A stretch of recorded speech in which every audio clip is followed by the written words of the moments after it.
Assalamualaikum warahmatullahi wabarakatuh. Jumpa lagi dengan saya Arif Nur Haryanto.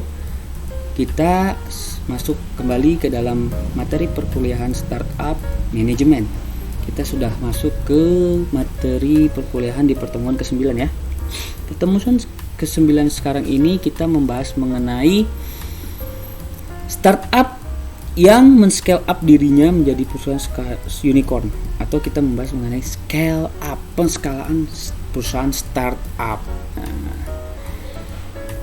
kita balik lagi nih ke materi sebelumnya. Saya sudah pernah membahas waktu itu, mungkin kalian masih ingat apa sih startup itu. Menurut Eric Ries, startup tidak hanya sekedar perusahaan yang merintis usahanya dan mengembangkan suatu produk, tapi lebih jauh dari itu, dia adalah suatu institusi manusia yang membuat solusi atau melakukan metode atau cara pengembangan sedemikian rupa mencari solusi terhadap permasalahan dan kebutuhan yang ada di pasar pada kondisi yang penuh dengan ketidakpastian dan perubahan yang sangat cepat seperti dewasa ini, gitu ya. Nah, karena kita berbicara startup sebagai institusi manusia, berarti kita juga berbicara mengenai bagaimana seorang atau badan atau institusi manusia mengembangkan startup, men-scale up dirinya menjadi unicorn dari sisi badan atau institusi ya. Nah, pada fase ini adalah fase kedua. Fase kedua yaitu tentang penskalaan yang sifatnya cepat dan penyebaran metode dari pengembangan produk atau penciptaan pasar, di mana perusahaan saat ini mengalami fase transformasi, fase perubahan. Nah, terlebih dari perusahaan-perusahaan startup yang sebelumnya mengelola perusahaan secara tradisional menggunakan manajemen lean startup, pastinya akan ada resistensi atau kendala-kendala pertentangan atau penolakan, atau yang kita sebut misalnya pertahanan-pertahanan tertentu yang dilakukan oleh orang-orang yang masih menganut pola-pola lama. Itu pasti akan terjadi tantangan hal tersebut pada saat kita melakukan metode pengelolaan startup dengan menggunakan metode atau cara ramping ya.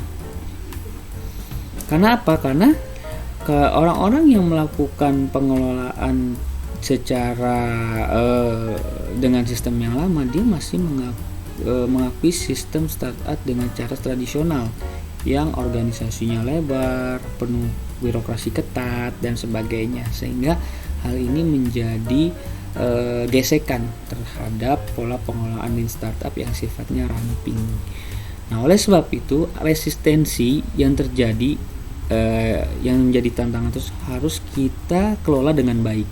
Jadi orang-orang yang melakukan resistensi harus kita samakan pola pikirnya sehingga mereka bisa menjalankan pola manajemen lean startup dengan baik dan sejalan sehingga tidak mengganggu jalannya organisasi perusahaan tersebut. Apalagi suatu startup itu ingin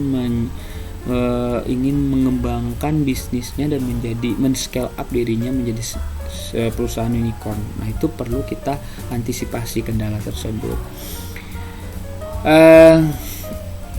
Sebagaimana kita ketahui yang tadi saya sudah jelaskan, bahwa setiap perubahan yang kita lakukan dari pola tradisional menjadi pola modern, pengelolaan modern yaitu lean startup yang setidaknya bisa menimbulkan adanya resistensi, karena pada pola lean startup kita akan memasukkan tuh yang namanya agen-agen perubahan, yang namanya orang-orang yang akan melakukan pola pengelolaan manajemen lean yang ramping, yang bisa mengusik atau menjadi gesekan pada pola pengelolaan manajemen tradisional.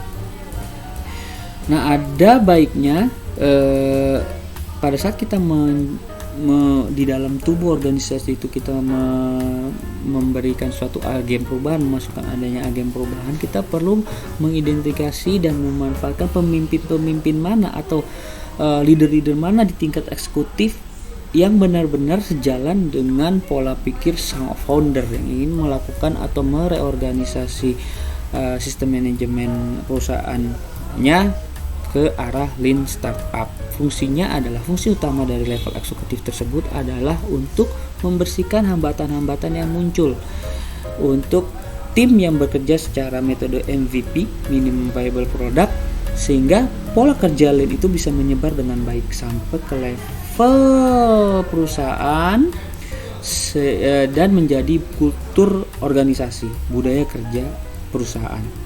Itu yang sangat penting. Itu sangat penting pada saat dimana startup ingin men-scale up dirinya menjadi unicorn. Karena kalau dari visi founder saja, pengelolaan dari manajemen misalnya tidak sejalan di orang-orang di bawahnya, maka pengelolaan tersebut akan menjadi batu sandungan terhadap kecepatan suatu organisasi atau institusi startup bisa berkembang dengan baik, apalagi mau melakukan scale up menjadi suatu unicorn gitu ya. Makanya tidak heran banyak perusahaan startup dewasa ini yang sudah mengembangkan pola manajemen lean startup itu yang bisa men-scale up dirinya atau institusinya dengan cepat. Coba kita bayangkan, Bukalapak, Tokopedia, Gojek, seberapa cepat mereka melakukan scale up? Sangat cepat sekali dibandingkan perusahaan-perusahaan yang menggunakan pola manajemen tradisional pada era industri zaman dahulu ya, dengan manajemen yang dulu. Sekarang sangat cepat. Perusahaan bertumbuh tidak lagi hitungan tahun-tahun, berpuluh-puluh tahun, tapi bisa 2 tahun, 3 tahun. Dan itu dengan cara pengelolaan manajemen yang ramping ya, seperti saya tadi bicarakan bahwa mengembangkan pola manajemen baru yang lebih modern dan ramping pasti akan ada gesekan-gesekan dengan pola manajemen yang lama. Oleh karena itu perlu kita identifikasi dan perlu kita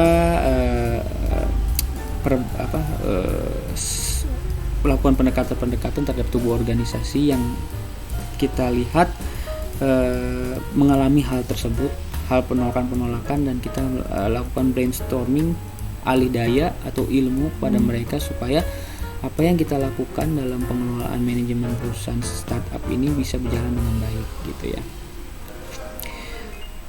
Nah, caranya dengan apa? Nah, ini ada di poin keempat. Setelah kita menentukan dan mengidentifikasi pemimpin di tingkat eksekutif yang bisa sejalan dengan pola pikir lean startup, kemudian kita membuat pelatihan-pelatihan yang menentukan perwakilan-perwakilan yang bisa yang nanti kita buat pelatihan-pelatihan atau coaching yang kita bisa nanti teruskan ke semua lini di fungsi internal kita. Jadi sebelum kita melakukan scale up startup kita harus bisa mengkonsolidasikan nih di setiap level jajaran organisasi supaya visi dan misi founder itu sejalan dengan pelaksanaannya di lapangan. Kalau misalnya memang ada gesekan-gesekan terhadap perubahan tersebut, nah itu yang perlu kita harus lakukan brainstorming alih daya ilmu supaya pola pikirnya sejalan dan searah sesuai dengan visi sang founder. Nah gitu. Yang kelima adalah ketika kita membentuk perwakilan untuk melatih semua fungsi internal kita, yang kelima kita lakukan program coaching in-house. Nah, bagaimana caranya kita melakukan coaching in-house ini, pelatihan in-house dalam suatu organisasi dinyatakan berhasil manakala ketika kita bisa melakukan coaching atau pelatihan-pelatihan tersebut, hasil akhirnya itu menjadi suatu budaya atau kultur organisasi perusahaan atau budaya kerja di lingkungan organisasi. Nah itu ya, jadi kita perkuat dulu nih sebelum sebuah start itu melakukan menskalisasi usahanya, menjadi perusahaan unicorn yang dimana valuasi transaksinya besar. Nah itu kita harus perkuat dulu dari sisi internal, fungsi internal kita gitu loh. Ya tadi ya, dengan membuat program coaching sehingga program coaching itu berhasil dan menjadi budaya tim. Gimana cara tim itu memperlakukan pelanggan dan dampaknya terhadap masyarakat pada umumnya, baik secara nasional maupun dari lintas negara gitu ya. Karena kan kita inginnya kemajuan vertikal ini disebarluaskan secara tidak lagi nasional, tapi skalanya skala dunia dalam bentuk kemajuan horizontal yang kita sudah bahas sebelumnya ya. Nah, di perusahaan yang terbiasa bekerja seperti itu ya, mengubah budaya adalah proyek jangka panjang dan memerlukan serangkaian reformasi yang saling terkait. Nah, kenapa mengubah pola pikir dan pandangan manajemen organisasi tradisional dan menjadi organisasi modern itu dianggap sebagai proyek jangka panjang? Karena itu investasi yang dilakukan untuk membentuk sebuah budaya baru, budaya pengelolaan manajemen dengan cara yang ramping atau lean startup management gitu ya.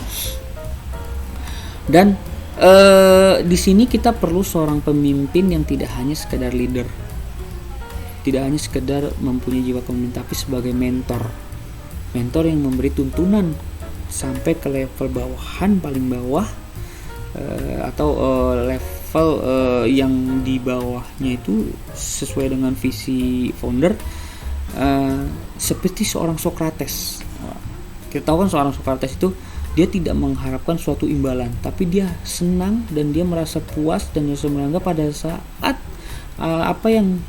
pikiran yang dia, pola pemikiran yang dia pikirkan selama ini bisa disampaikan kepada halayak banyak gitu ya, dan itu bisa diterapkan dengan baik dan berhasil dengan memberikan sikap-sikap yang otentik dan mempraktikkan apa yang kita ucapkan atau kita tuntunkan ke orang banyak itu menjadi suatu realisasi. Khotbah-khotbah yang kita sampaikan menjadi suatu realisasi yang bermakna dan sukses gitu. Jadi kita di sini mengharapkan suatu agen perubahan yang tidak hanya sekedar seorang pemimpin atau yang leader, yang berjiwa kepemimpinan, tapi seorang mentor, guru yang baik yang bisa pemikiran ini, terutama pemikiran mengenai pola manajemen lean startup ini bisa diterima oleh seluruh orang-orang yang ada dalam suatu organisasi gitu. Nah kemudian dalam rangka startup mencapai scale up, dirinya mencapai mengembangkan dirinya dengan sangat signifikan, scale up dirinya, itu kita perlu menyiapkan mekanisme method funding dan growth boards, papan pertumbuhan dan pendanaan, ukuran pendanaan. Nah, kalau kita, terutama ya saya cuma ingin berbagi pengalaman selama saya bekerja gitu ya, masih banyak, hampir mungkin seluruhnya perusahaan-perusahaan yang pada saat entitas tersebut ingin mengelola usahanya di tahun depan, mereka melakukan kebijakan penganggaran dengan pola-pola yang tradisional, di mana untuk pelaksanaan program kerja tahun depan gitu, dia menggunakan sistem pendanaan secara tradisional, di mana setiap bidang, setiap struktur organisasi yang ada di bawah organisasi tersebut berembuk bareng menentukan rencana anggaran yang akan dikerjakan di tahun depan, berembuk sama-sama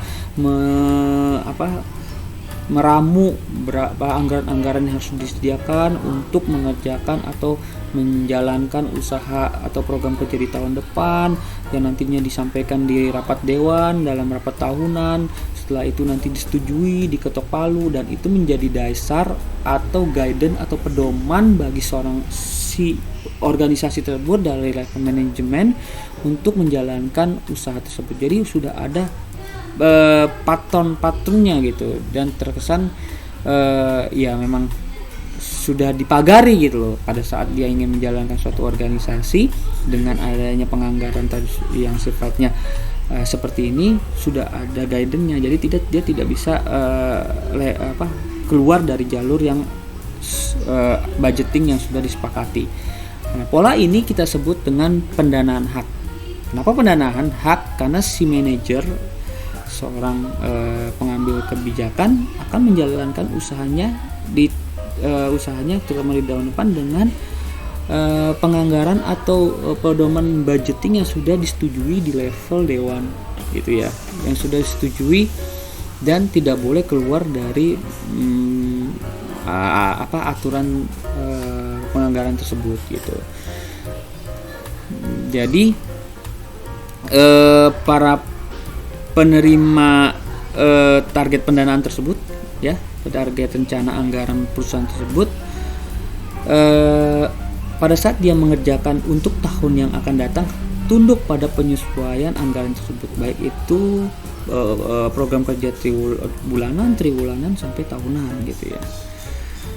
Nah, ketika perusahaan mengalami kuartal-kuartal yang buruk, tidak jarang anggaran yang sudah disepakati itu dipangkas pada akhirnya, dan ada banyak penyesuaian alokasi aktual sepanjang tahun yang dikurang-kurangi pada saat kuartal yang dijalani pada tahun-tahun berikutnya itu mengalami keterpurukan. Akibatnya banyak manajer yang menghabiskan banyak waktu untuk mempersiapkan rapat tahunan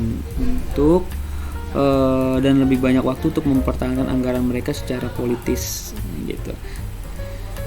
Jadi gini, kadang-kadang banyak ya penganggaran yang ditetapkan atau dipersiapkan pada rapat tahunan oleh setiap bidang yang diwakili oleh manajer itu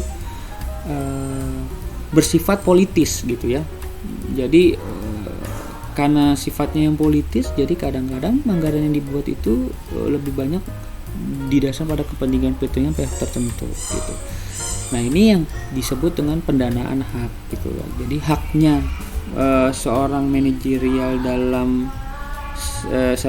dalam bidang tertentu pada target anggaran sudah ditentukan protokol sebesar sedemikian, ya sebesar itu yang harus dia jalani, tidak boleh keluar dari pedoman yang ada. Nah, itu dewasa ini tidak bisa ya sejalan dengan metode pengembangan manajemen startup dengan metode Lean Startup, karena Lean Startup lebih menekankan pada pengelolaan yang ramping dan cepat, karena dia harus menghadapi kondisi yang penuh dengan ketidakpastian dan perubahan-perubahan yang begitu cepat. Jadi setiap kebijakan yang dia lakukan harus berdasarkan kebijakan-kebijakan yang sifatnya cepat, di mana eksperimen pengembangan produk yang dilakukan itu feedbacknya pada saat merespon masukan atau kritik yang di launching di pasaran, feedbacknya itu harus cepat. Tapi kalau misalnya ternyata feedback atau kebijakan keputusan yang diambil itu tidak ada dalam penganggaran yang dilakukan yang ditentukan pada penganggaran yang setuju di rapat tahunan, nah si manajemen atau seorang manajer tidak bisa berbuat apa-apa, sehingga feedback yang dilakukan tidak berjalan dengan sempurna, sehingga kebijakan Lean Startup yang dilakukan juga tidak berjalan dengan maksimal gitu. Makanya ada kalanya perusahaan startup yang dijalankan itu perlu adanya modifikasi tentang budgeting atau penganggaran yang nanti menjadi pedoman pada saat mereka menjalankan aktivitas bisnisnya dengan menggunakan metode Lean Startup. Apalagi mereka ingin menggunakan metode MVP, Minimum Viable Product, dengan cara eksperimen. Eksperimen itu tidak bisa menunggu, harus ada kajian, riset pasar dan sebagainya. Eksperimen itu ya kita pengembangan produk, ya kita langsung lempar ke pasaran merespon, masukan kritik diterima balik, kita kasih umpan baliknya sampai produk itu sempurna dan kita bisa benar-benar melakukan pengembangan dan penjualan produk tersebut. Nah, apalagi kalau startup itu ingin men-scale up mempertinggi level pengembangan produknya menjadi tidak hanya startup tapi unicorn. Level unicorn itu tidak bisa dengan penganggaran yang sifatnya tradisional. Kita perlu adanya modifikasi penganggaran yang sifatnya pionir gitu ya, sifatnya mengikuti dengan pola manajemen di startup ini. Nah, itu kita sebut dengan pendanaan terukur. Poin kritisnya adalah apa? Pendanaan terukur itu yaitu kebebasan mutlak untuk membelanjakan uang dari anggaran yang ada di dalam perusahaan tersebut dengan kriteria yang sangat ketat tentang cara membuka lebih banyak hanya dalam denominasi pembelajaran yang divalidasi. Maksudnya gini, jadi pada saat kita ingin mengembangkan suatu bisnis atau usaha dengan namanya institusi tersebut, kita mau kembangkan ya usaha tersebut, kita perlu juga mengkolaborasikan atau memodifikasi pendanaan yang tersebut dengan pendanaan terukur, di mana pendanaan ini lebih menekan kepada kebebasan seorang manajer atau manajemen untuk membelanjakan uangnya, tapi dalam tanggung jawab yang bisa diukur, tidak juga secara radikal. Artinya untuk dia bisa mengolah usahanya, dia membelanjakan uangnya, tidak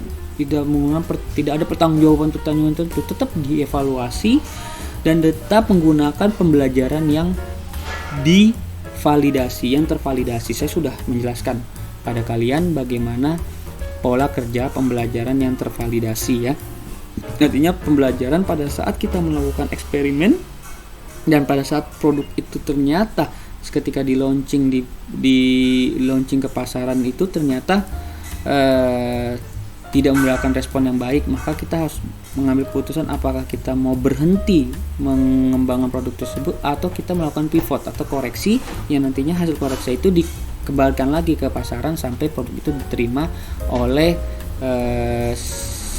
seorang konsumen yang jadi segmen yang mau kita bidik gitu ya. Jadi kita perlu nih dalam pengelolaan lean startup management ini menggunakan pendanaan yang terukur gitu, pendanaan yang sifatnya diberikan kebebasan bagi seorang manajer untuk mengeluarkan uangnya untuk kepentingan eksperimen suatu produk, tapi dengan cara yang bertanggung jawab dan dievaluasi secara berkesinambungan dan dengan menggunakan pembelajaran yang tervalidasi gitu. Jadi pada saat uang yang dibelanjakan itu sudah direalisasikan, kita lihat nih hasilnya apa. Apakah sesuai dengan visinya sang founder? Apakah sesuai dengan harapan yang ditentukan oleh terkait dengan pengembangan produk tersebut, atau malah melenceng, atau lebih banyak uang itu digunakan dengan hal-hal yang tidak pada tempatnya.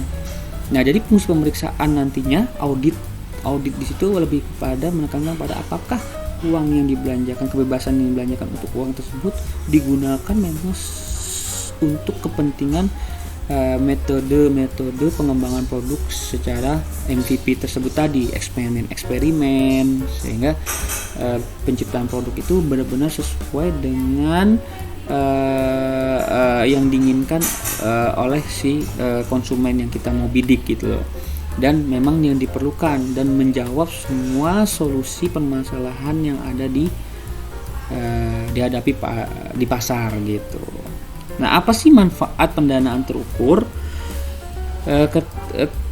yang ada dalam konteks perusahaan yang menggunakan metode lean startup dalam hal dia mau melakukan scale up terhadap entity bisnisnya? Pertama ada pola pikirnya adalah pola pikir kelangkaan. Jadi karena si sang founder itu atau manajemen itu berpikir suatu peluang itu muncul dari ketidaksempurnaan, maka itu sifatnya adalah momentum. Jadi pada saat peluang itu terjadi, peluang itu ada dan itu menjadi suatu peluang bisnis dan itu bisa dilakukan scale up misalnya gitu ya, si perusahaan itu tidak harus melihat pada sistem penganggaran yang kaku gitu ya, yang harus melihat dari sudah sistem penganggaran yang tadi ya, pendanaan hak tadi ya, kita lihat tidak ada dananya, anggarannya tidak diketuk palunya gitu, jadi tidak disahkan, jadi kita tidak bisa melakukan mengeksekusi peluang tersebut. Nah, karena pola pikir kelangkaan tersebut digunakan pada metode Lean Startup, pada penganggaran dengan pendanaan terukur, kita bisa memanfaatkan uang tersebut untuk membaca peluang dan melakukan eksperimen terhadap produk yang kita akan launching. Jadi lebih fleksibel ya, lebih bisa menyesuaikan pada kondisi di mana kita dituntut untuk menjalankan atau menggerakkan roda bisnis kita dengan pola Lean Startup ini. Nah, kemudian manfaat pendanaan terukur itu bisa mengkalkulus siapa yang harus disalahkan jika proyek gagal, mengubah pandangan ya intinya ya, gitu. Jadi gini, kalau yang saya rasakan pada pola budgeting atau pendanaan secara tradisional, misalnya ketika seorang manajer atau manajemen menjalankan bisnis atau roda usahanya, ketika dia menjalankan Lean Startup, dia itu harus bisa berakselerasi karena tuntutan dia adalah melakukan perubahan-perubahan, melakukan suatu hal-hal yang sangat luar biasa untuk perubahan tersebut dalam kondisi ketidakpastian yang begitu cepat dan perubahan yang sangat cepat. Dia harus memikirkan pola-pola pemikiran yang sangat-sangat ekstrim bahkan gitu ya, untuk suatu perubahan yang positif terhadap suatu startup atau rintisan. Pada saat itu kadangkala kalau suatu bisnis atau entity masih menggunakan pendanaan hak atau pola penganggaran yang tradisional, kadang-kadang percepatan seorang manajer atau manajemen dalam melakukan eksekusi pada eksperimen produk atau eksperimen bisnisnya tidak secepat administrasi yang ada di dalam tubuh organisasi tersebut. Jadi kadang-kadang eksekusi sudah dijalankan, teknis sudah dijalankan, sudah dengan baik manajemen itu menjalankan. Nah, tapi kan ini namanya eksperimen, belum benar-benar di launching apakah produk itu bisa sukses atau tidak gitu loh. Tapi sudah dijalankan nih. Artinya gini loh. Bisa jadi dalam Lean Startup ini perusahaan atau usaha bisa berkembang dengan baik. Produk yang dikeluarkan di scale up, valuasinya besar, tapi biaya yang dikeluarkan juga sangat besar gitu. Jadi ada kemungkinan bisa jadi eksperimen yang kita lakukan gagal misalnya gitu. Nah, kalau penganggaran dengan sistem pendanaan hak atau tradisional, ketika seorang manajer itu melakukan sistem pola Lean Startup atau eksperimen terhadap produk itu dengan cara Lean Startup, sementara pendanaannya masih pendanaan hak, penganggarannya sifatnya tradisional, pada saat dia sukses mengembangkan suatu bisnis dan ternyata dia pindah ke bidang lain dan digantikan oleh manajer baru, ternyata suksesnya pertumbuhan tersebut tidak dibarengi dengan biaya yang dikeluarkan. Artinya biaya yang dikeluarkan ternyata lebih tidak sepadan gitu, sehingga menyebabkan produk itu gagal. Apalagi kalau ternyata produk itu tidak diterima oleh si konsumen yang ada di pasar, atau tidak terima kalau model Lean Startup, dia kan harus memutuskan di saat itu juga berhenti atau melakukan pivot atau koreksi. Nah, di saat itu mungkin ada gap atau ada masalah manakala seorang manajer yang tadi menerapkan pola Lean Startup pindah atau katakanlah pindah ke unit bisnis yang lain dan digantikan oleh manajer baru, dan ternyata project pengembangan tersebut gagal, dan si manajer yang baru ini harus segera malah jadi orang yang harus memperbaiki kesalahan-kesalahan tersebut gitu loh. Jadi pesakitan lah gitu, karena dianggap kegagalan yang ada dalam eksperimen tersebut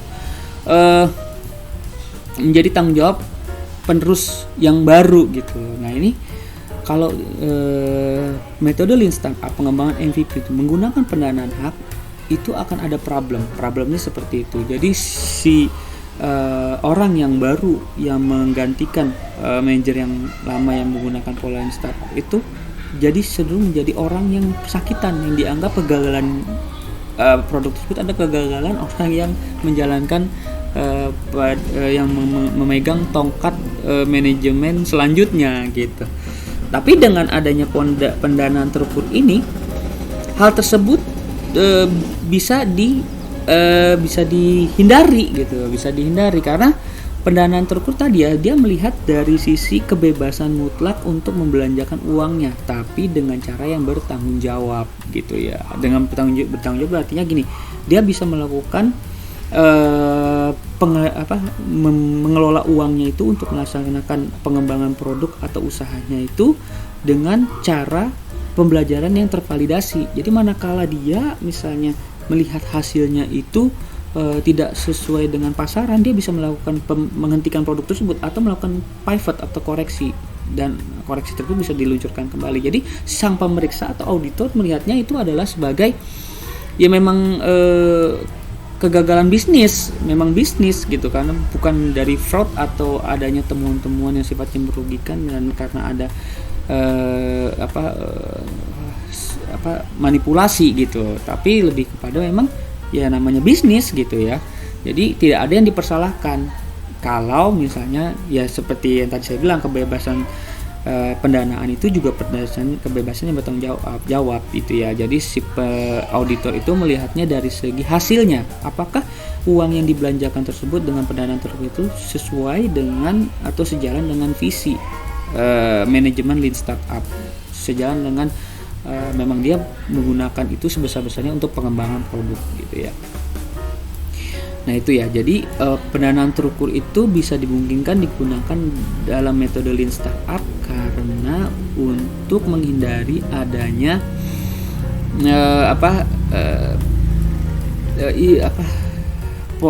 cara pengelolaan di mana seorang manajer baru harus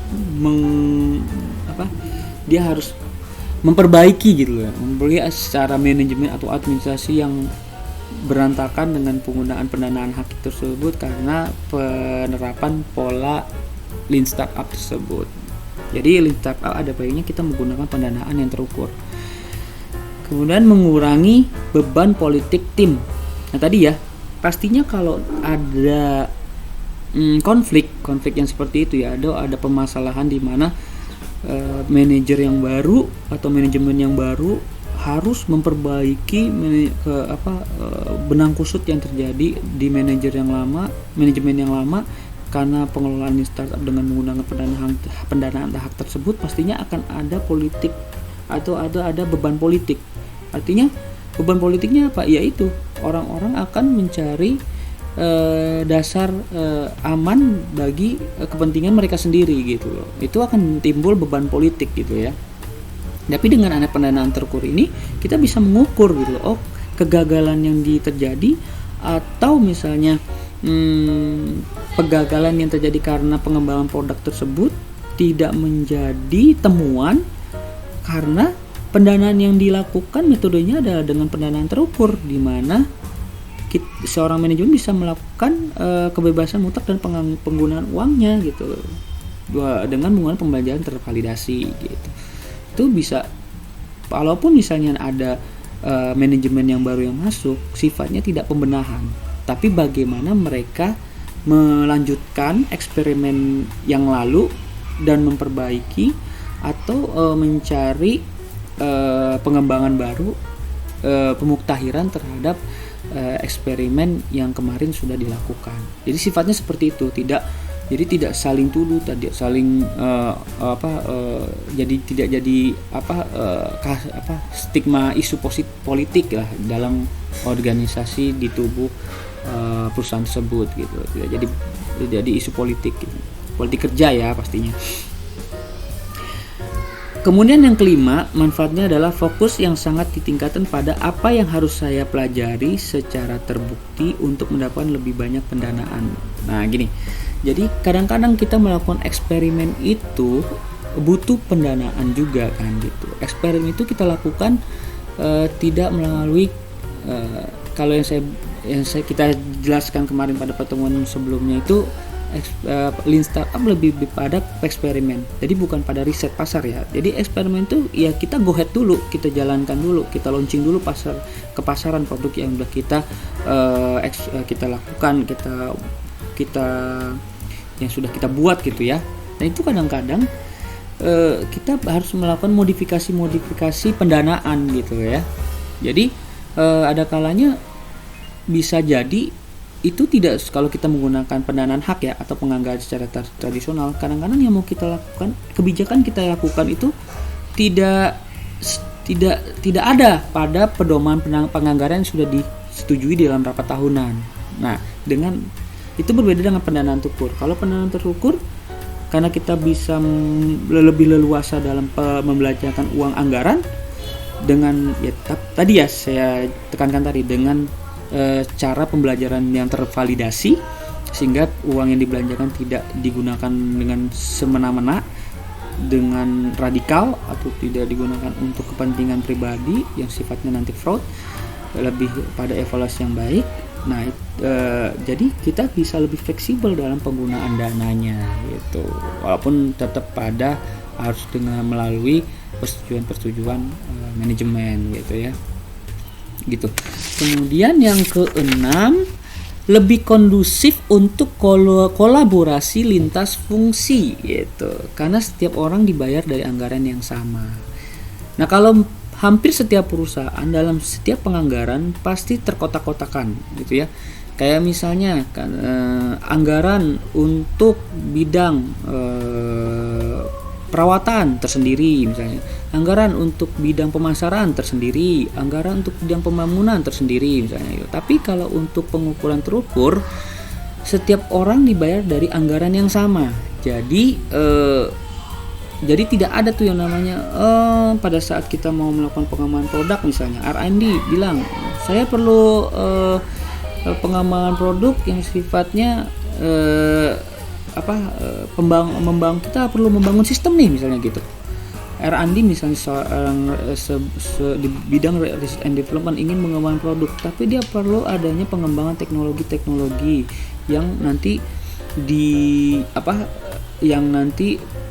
sebagai dukungan dari adanya pengembangan tersebut, dan itu tidak dianggarkan di R&D tapi dianggarkan di IT misalnya gitu.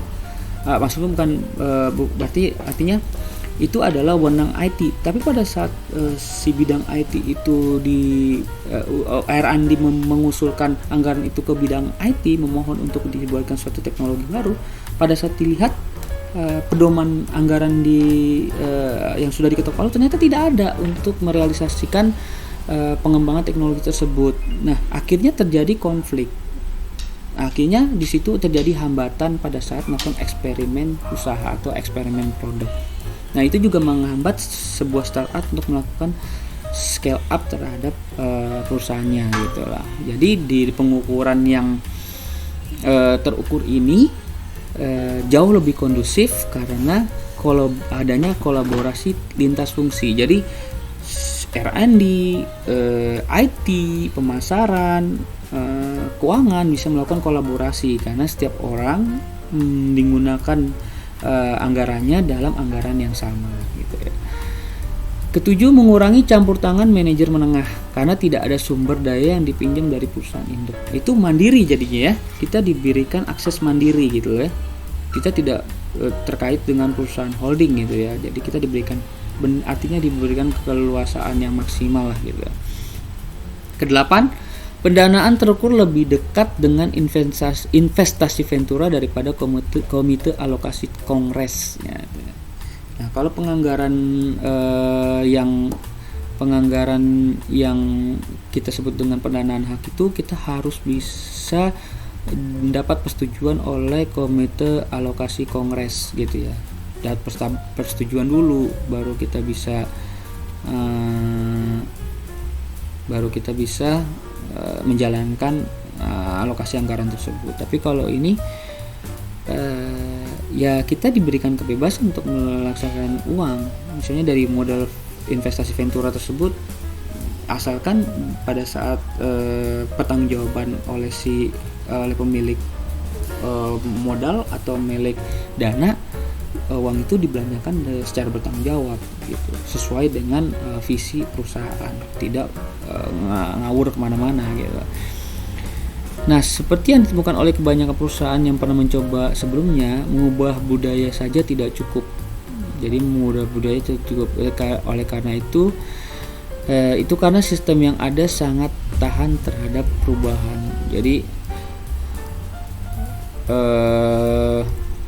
selain dari pendanaan terukur, perlu adanya perubahan lain, perubahan dalam hal membuat papan pertumbuhan, sehingga papan pertumbuhan itu bisa berdampingan dengan adanya pendanaan terukur. Nah, ini papan pertumbuhan ini adalah digunakan untuk membuat perubahan budaya yang nyata. Jadi selain pendanaan terukur, kita juga perlu adanya papan pertumbuhan. Kita harus melihat nih ukuran dari pertumbuhan usaha kita. Nah, dalam bukunya Lean Startup pada chapter 7 di sini lihat di sini digambarkan nih. Kalian bisa nanti melihat ya, mengecek kembali, membuka kembali chapter 7 Lean Startup tentang scale up ya, di chapter 7 ya, mengenai pendanaan per meter. Nah, papan pertumbuhan seperti apa sih? Yang pertama, pada saat kita melakukan pendanaan terukur, kita lihat nih papan pertumbuhan itu tahapannya seperti ini. Tahapan pertama, kita harus mengidentifikasi opportunity, peluang, dan menyetujui peluang tersebut, gitu ya. Kita harus menyetujui peluang tersebut. Terus kemudian ketika sudah ada persetujuan, pengelolaan anggaran selanjutnya adalah pada kita harus mendefinisikan problem yang ada, sehingga bisa kita carikan solusinya. Kita harus memvalidasi, mengukur seberapa besar sih pasar yang mau kita masuki, segmen pasar yang mau kita masuki. Itu pendanaannya untuk itu. Jadi alokasinya pendanaan terukur seperti itu ya. Jadi step by step, tahap demi tahap. Nah, yang kedua yang tadi ya, selain mendefinisikan problem yang ada di pasar, kemudian menentukan segmen target, menentukan target segmentasi apa sih yang mau kita raih. Itu pendanaan itu untuk itu dulu ya. Jadi yang pertama, pendanaan itu kita keluarkan untuk melihat atau mengidentifikasi peluang dan mengapprove-nya, di-approve dan disetujui oleh setiap manajemen. Kemudian mengidentifikasi target segmen, kemudian mendefinisi problem apa yang terjadi di pasar sehingga bisa kita ukur dan bisa kita cari solusinya. Kemudian pendanaan yang terukur selanjutnya adalah menguji value proposition yang kemarin sudah saya bahas ya di dalam materi model bisnis startup. Nilainya apa sih yang mau kita taruhkan kepada pasar gitu dari produk yang kita kembangkan. Lalu kita merekonstruksi bisnis modelnya. Itu pendanaan itu untuk itu. Jadi tahapannya untuk itu. Setelah kita buat model bisnisnya, pendanaan itu kita gunakan untuk membuat model bisnis dan menentukan value proposition. Lalu pendanaan yang terukur itu kita lakukan untuk memvalidasi kunci hipotesis dengan metode MVP. Jadi saya sudah menjelaskan ya materi sebelumnya bagaimana kita mengembangkan produk dengan menggunakan metode MVP, dari mulai kita melakukan lompatan keyakinan, membuat hipotesis dan melakukan uji hipotesis tersebut dengan membuat membuat tahapan MVP.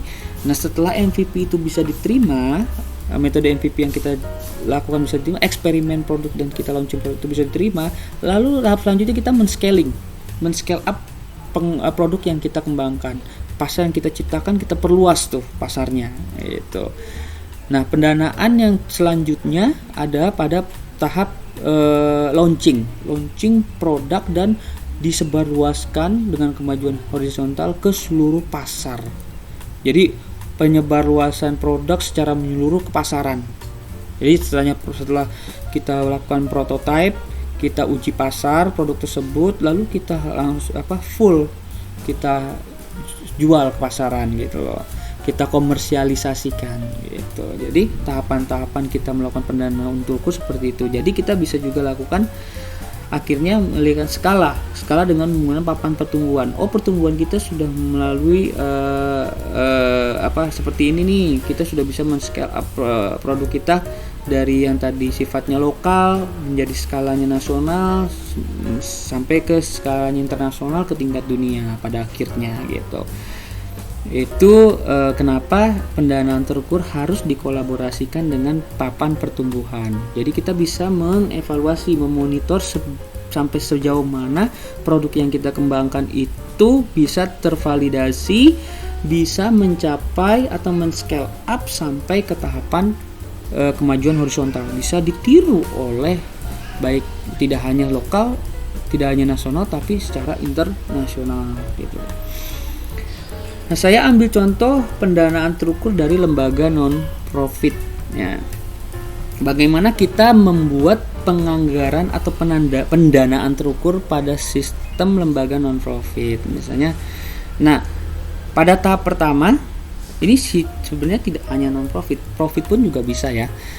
Pada tahap pertama pendanaan terukur itu ada 3 tahap ya pendanaan. Tahap pertama, kedua, dan ketiga. Tahap pertama, uang yang kita keluarkan, 100% uang yang kita keluarkan kita komposisikan. Komposisinya ada 80% untuk pembelajaran yang tadi ya, untuk mencari peluang, untuk mencari problem, kemudian untuk mengukur seberapa besar ukuran pasar, memvalidasi, menentukan target segmen, dan bagaimana produk itu dikembangkan. Jadi 80% pada tahap pertama itu untuk pembelajaran. Sisanya 20% pada hasil pendanaan yang kita lakukan itu kita keluarkan hasilnya apa gitu. Kita keluarkan untuk hasil. Di tahap kedua komposisinya berubah. Yang tadinya 80 untuk pembelajaran, 20% untuk hasil, sekarang komposisinya 50%, masing-masing 50% untuk pembelajaran, 50% untuk hasil. Jadi udah bertambah nih. Yang tadinya 80% pembelajaran, 20% hasil, sekarang 50% pembelajaran, 50% hasil. Karena kita sudah membuat prototipe dari produk tersebut. Prototipe yang saya sudah jelaskan dalam materi sebelumnya pada metode MVP. Dan itu selain kita melakukan eksperimen dan feedback balik dari respon pasar, kita melakukan yang namanya pembelajaran yang tervalidasi. Mau kita hentikan produk tersebut atau melakukan koreksi. Nah, sudah masuk tuh udah berkurang tuh pembelajarannya. Yang tadinya 80% pendanaan dilakukan untuk pembelajaran, sekarang 50% pendanaan yang dilakukan untuk pembelajaran, sisanya 50% sisanya untuk hasil. Udah harus ada hasilnya prototipe yang kita keluarkan. Nah, ketika prototipe itu sudah diterima pasar, menjadi problem solver bagi pasar dan bisa diperluas, bisa dikomersialisasikan. Tahapan selanjutnya adalah tahapan ketiga, yaitu pengembangan bisnis atau komersialisasi atau scale up. Nah, ini presentasi pendanaannya 80% untuk hasil dan 20% untuk pembelajaran. Pembelajaran artinya untuk inovasi-inovasi atau perbaikan-perbaikan untuk produk selanjutnya. Jadi sudah berubah lagi nih komposisinya. Yang tadi di tahap 1 80% pembelajaran, 20% hasil. Di tahap ketiga 80% hasil pendanaan tersebut yang kita keluarkan untuk hasilnya dan 20% untuk pembelajaran. Jadi 80% itu udah produk yang final gitu ya. Udah bisa dikomersialisasikan di pasaran. Udah bisa mendapatkan hasil kita dari adanya uji pengembangan eksperimen dari produk tersebut. Jadi uang itu udah untuk untuk memproduksi dari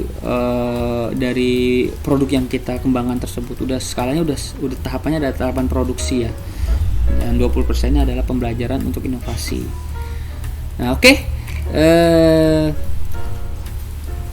Saya rasa cukup untuk materi scale up pada pertemuan kali ini. Mudah-mudahan apa yang saya sampaikan kalian dapat memahami dengan baik, dan saya harap kalian bisa lebih mengerti mengenai metode startup, pengelolaan startup ini dalam artian menuju scale up, menuju perusahaan unicorn. Apabila memang ada pertanyaan, silakan jangan sungkan kalian tanyakan di forum ya. Kita bisa nanti diskusikan dengan antar kalian masing-masing. Sama-sama kita berdiskusi ya. Dan saya tutup, saya akhiri materi kali ini. Wabillahi taufiq wal hidayah. Wassalamualaikum warahmatullahi wabarakatuh.